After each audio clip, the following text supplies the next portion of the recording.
And welcome back to the Hot Lap. Big news here. We're asking, is Formula One doomed? The reason why is Carlos Sainz Sr. has now decided no, the presidency is not going to be for him, allowing Mohammed bin Sulayem, the controversial figure, I don't say that lightly, he definitely is, and we'll show you why, that leaves him free to reign over the FIA and possibly Formula One and motorsport itself. Is Formula One doomed?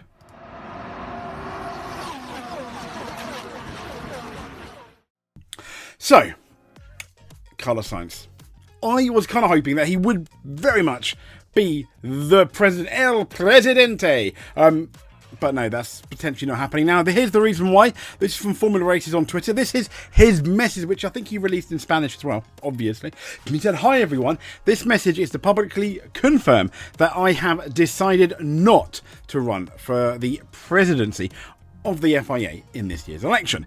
He said, "I've worked hard for these past months to understand in depth the situation at the FIA and the demands and complexities that come with such an important project." He said, "After a thoughtful reflection, I have come to the conclusion that the present circumstances are not ideal to set grounds for my candidacy." Wonder why? Furthermore, he said, "I've realised that properly running for president would notably compromise my preparation for the Dakar, and I do not wish to weaken my commitment to Ford or my team. These concerns have therefore inclined me to be realistic and desist." That's really sad from the FIA. He said, "Despite stepping down, my passion for serving and leading with motorsport hasn't changed," and he basically says thanks, etc. But that's the crux. He hasn't really given a reason why. There were rumours that he was the Ben of the Mohammed Sulayem variety was going to make it, or is making it, quite difficult. But yeah, it's depressing because now we basically have this guy in charge, which is not that good. Now, before I explore the reasons why, let's see him making a little bit of a silly person of himself. Here he is, at a media event, talking about British bias. So, probably,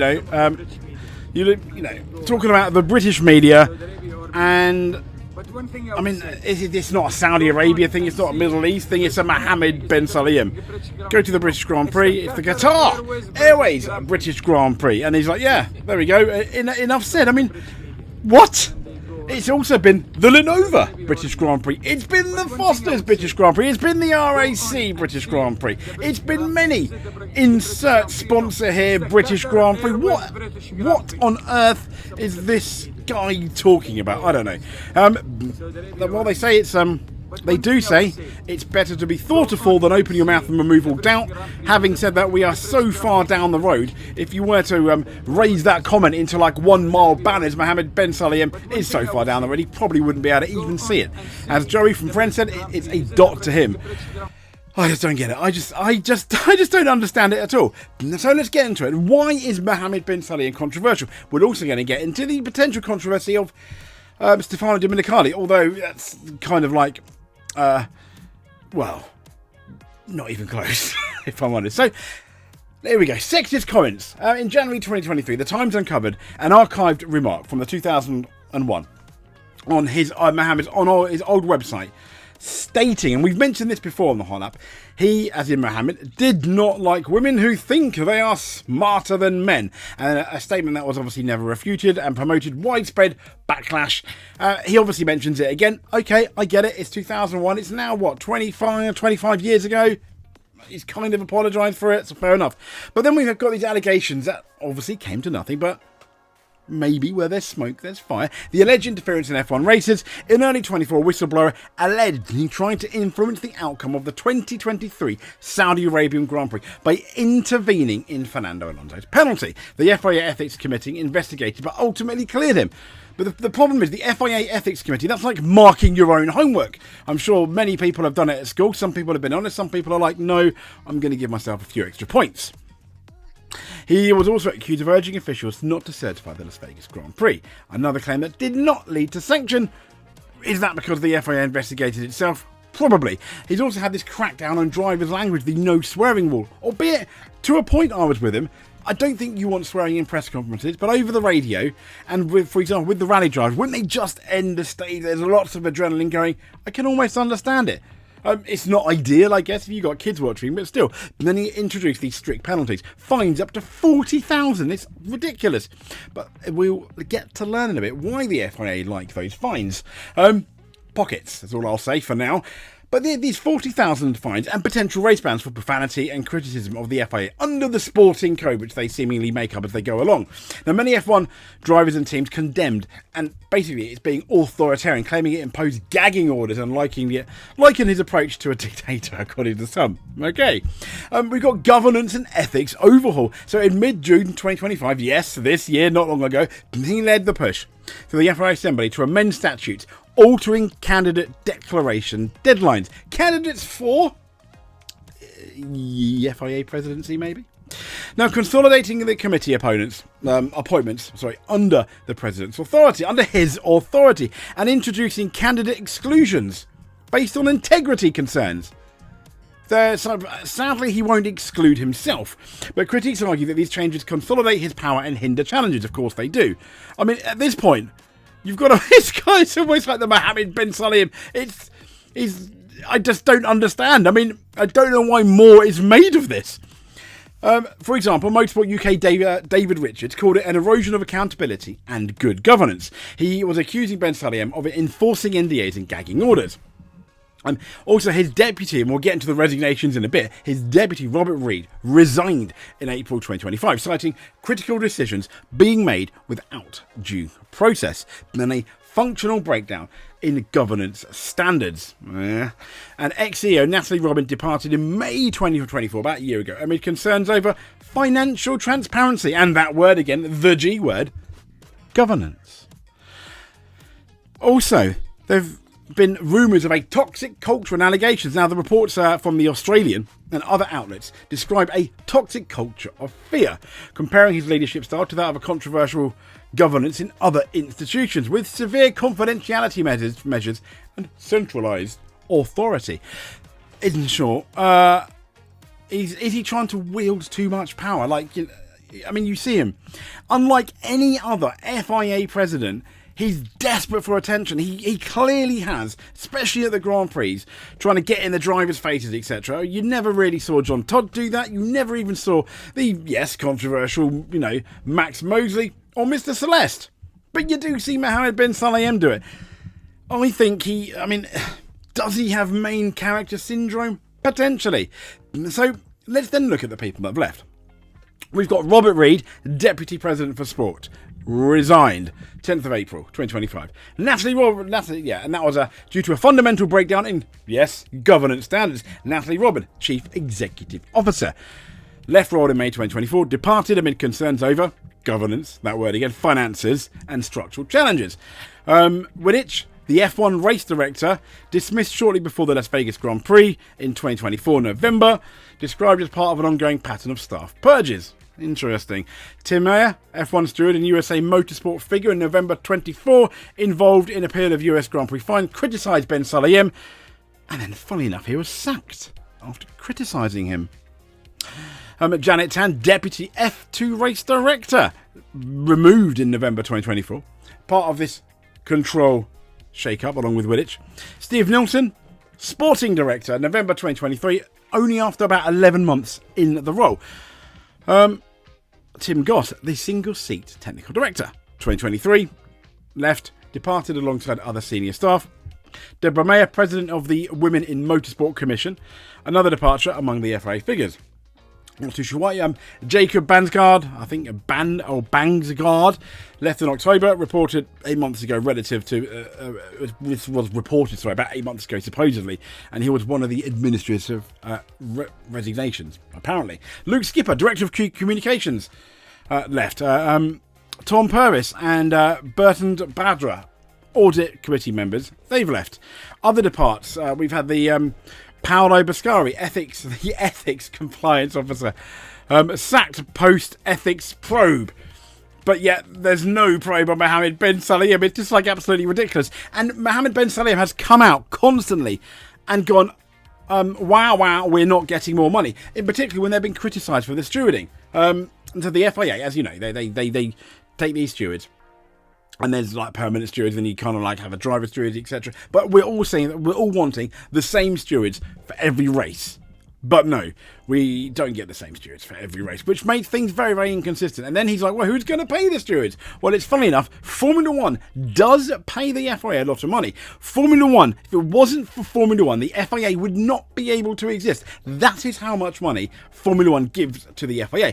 And they have, supposedly, when I kind of researched, I could only get figures from 2001, but under the long-term 100-year arrangements, yes, 100 years, sadly, F1 grants exclusive commercial rights to the FIA in exchange for a one-time payment, and in 2001 this was approximately 313.6 million. It's going to be a lot more now.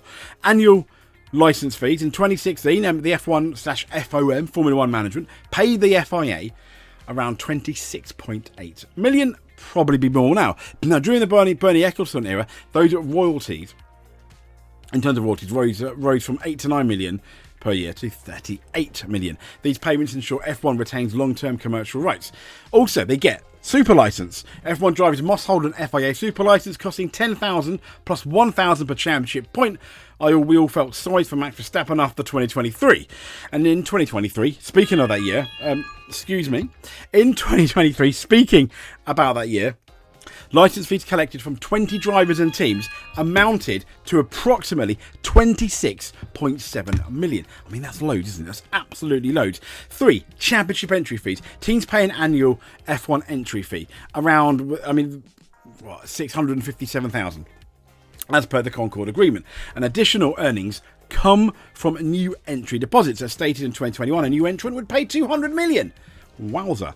Fines collected. Well, the FIA, yes, and this is where they like their fines. Remember that 40,000 fine for swearing? Yeah, the FIA retains fine revenue from Formula 1. For example, in 2024, they had a revenue of 270,000. These proceeds are reportedly reinvested into sports development, such as grassroots single-seater racing. Okay, so they have this 100-year agreement. They get drivers, they get money from, obviously, the drivers and the super license. Teams pay fees, and they get money from their fines. Okay, fair enough. So let's talk then about Stefano Domenicali. Why is he controversial? Well, he's not as controversial. I'll list some of the stuff in a minute, but the big one, which I just want to talk about before we do the list, is this obsession with races and street races in other countries. I love tracks. I don't mind tracks. I mean, thank goodness we've got Bahrain, a fantastic track. Saudi Arabia are building a brand new track. We love Texas. Las Vegas, yeah, okay. Miami, no, definitely not. Saudi Arabia, not really. But their Formula 1 track could potentially be amazing. But some tracks are kind of failures. Abu Dhabi. I mean, obviously it pays extra to be the last race of the year, where most people would rather, that's probably would rather have a bucket of cold sick poured over them, because it's just not a nice circuit. It has it looks nice, but it has no soul, it has no atmosphere, and it's not a street race, so that's a good thing.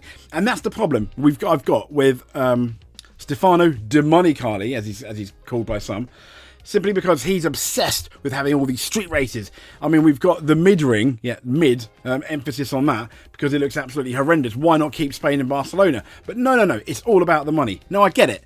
F1 is a business. It needs to make money, but not in spite of itself. And you risk losing F1 at some point. And the reason why I'm saying this is F1 isn't in a boom period. Do you remember the .com boom, for example? Let's compare it to that. The .com boom. When the internet was new, everyone was getting all these websites, all these web addresses. It was making millions and millions for people. And then at some point, the bubble burst. Now, the bubble is going to burst in this popularity of Formula 1 at some point, potentially. And then you're just going to be left with not really the casual fans as much, because, they're done now. We are in the boom period still, definitely. But you're going to be left with the hardcore audience, the hardcore F1 fans. Now, if you alienate them, you got nothing. I mean, F1 is only as good, it's only as popular, it's only as successful as the audience that watches it. And I think Formula 1, the FIA, And I don't really think the teams and drivers, because I see all the interaction over social media, but I think the bigwigs at the top very much forget that. So what are the reasons then why Stefano Domenicali is slightly controversial? Well, we've got the mandated 2-stop in Monaco. I liked it. We liked it here, but some people thought it was controversial. For example, Alex Albon called the resulting tactics very ugly, even though he was part of them. Lando Norris accused F1 of trying to manufacture entertainment. Domenicali, fair enough, he defended the move, praising the spike in debate and audience interest, and it did. The other controversial thing he's supposedly done is favouring driver drama.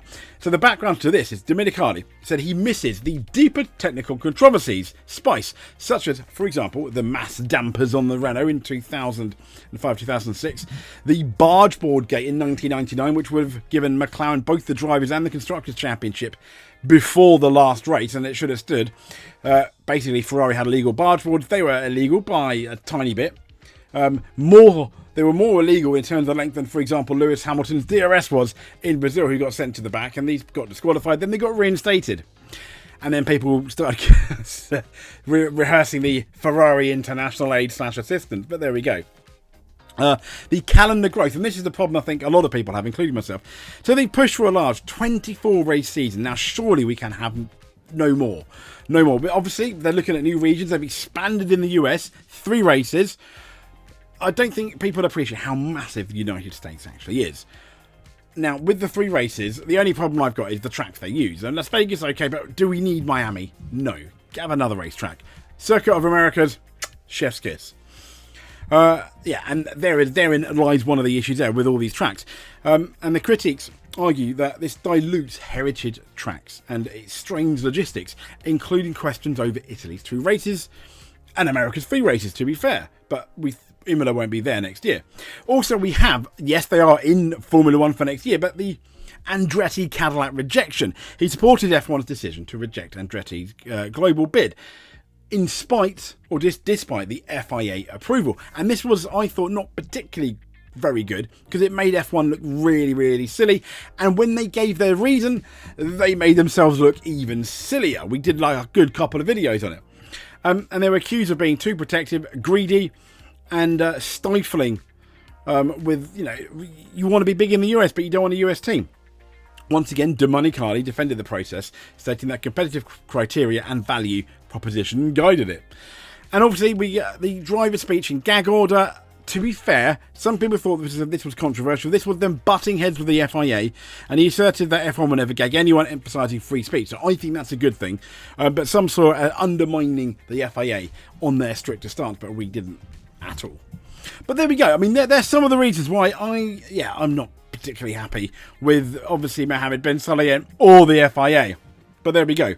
So, if you did, though, make it to the end, give us a subscribe. That'll keep us extremely happy. And no doubt we'll speak to you soon. If you're already subscribed, give us a like. Until then, stay safe. Thank you very much.